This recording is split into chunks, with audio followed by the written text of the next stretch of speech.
Yeah, that's the thing about being mentally strong, right? Being mentally strong and knowing what you want for your life and doing what's best. Doing what's best for your life is also doing what's best for everyone else.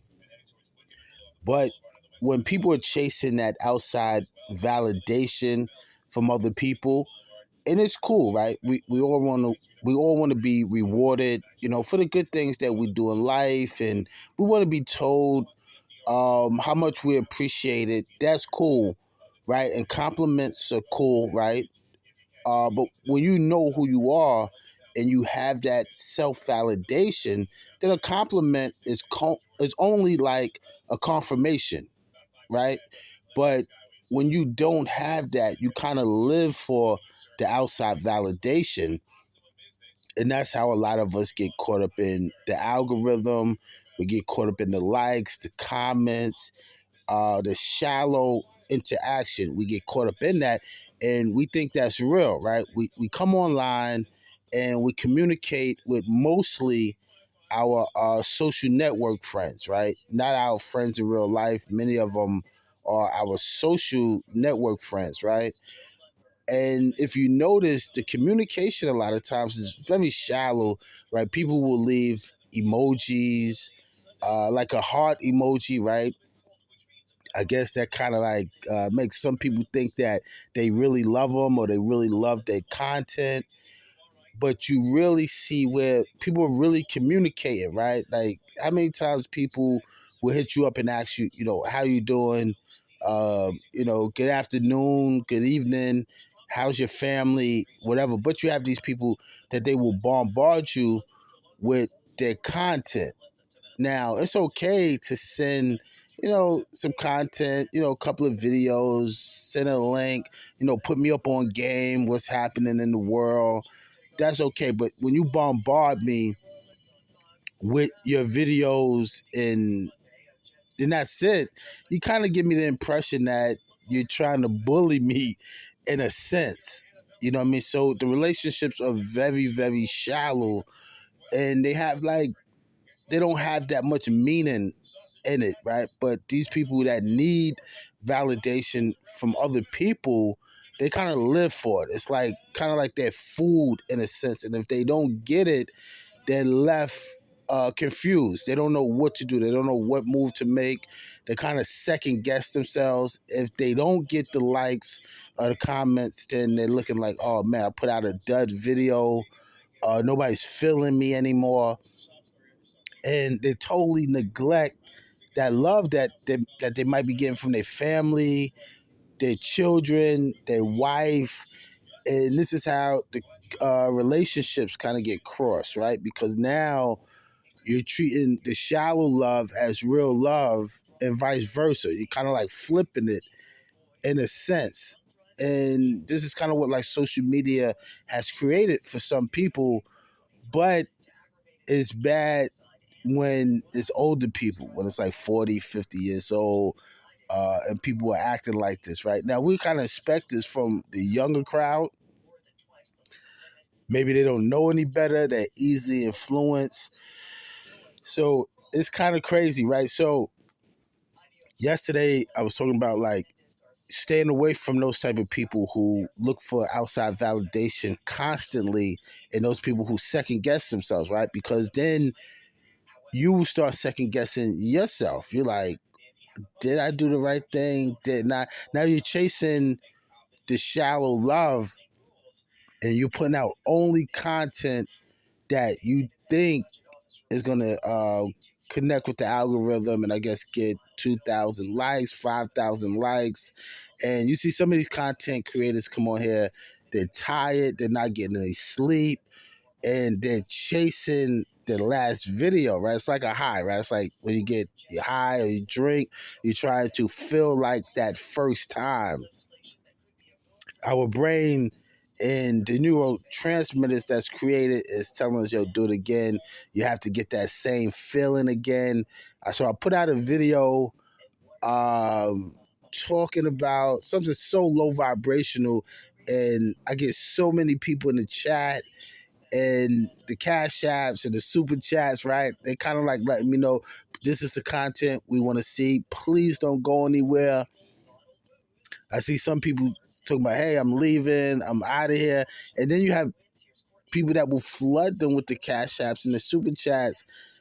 It's kind of like letting them know, don't leave, don't leave, and this is how the people look at you, right? So the people start kind of controlling what's on your chat because now you strictly trying to please them. And of course you want to kind of cater somewhat to your supporters, your fans, the people on your page. But if it's solely where you trying to cater to them and you're not putting up content that you like or you enjoy, like maybe like the first time you came on social media, then you're kind of like selling your soul in a sense, because now you're chasing the algorithm and you're just trying to do things that only people are gonna like, right? And then if you put up something that appeals to you or appeals to your spirit and it doesn't get the reaction, then you start to second guess yourself. And and that's when it comes into play, and you're like, wow, man. We see so many great content creators slowly destroy themselves because they got caught up in the matrix and they stopped doing things that they really loved and they really enjoyed to doing things that didn't make them happy anymore, right?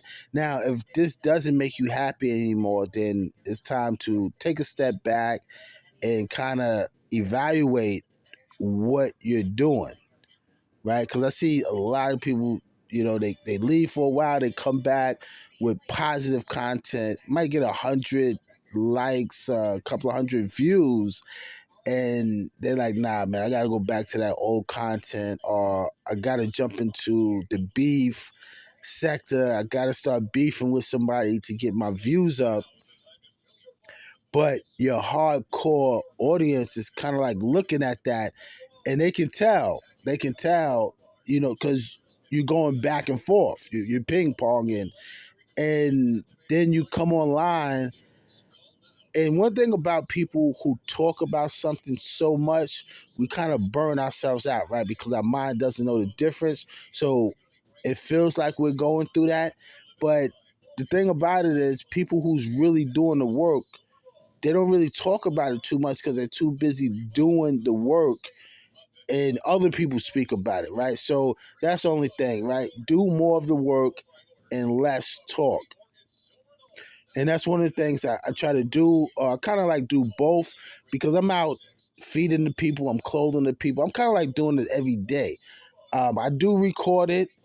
I'm getting smarter with it because I blur out the faces or the locations or whatever because it's really the message, right? I remember years ago, a sister, she has an organization now, and she said one of my videos prompt her to create that organization.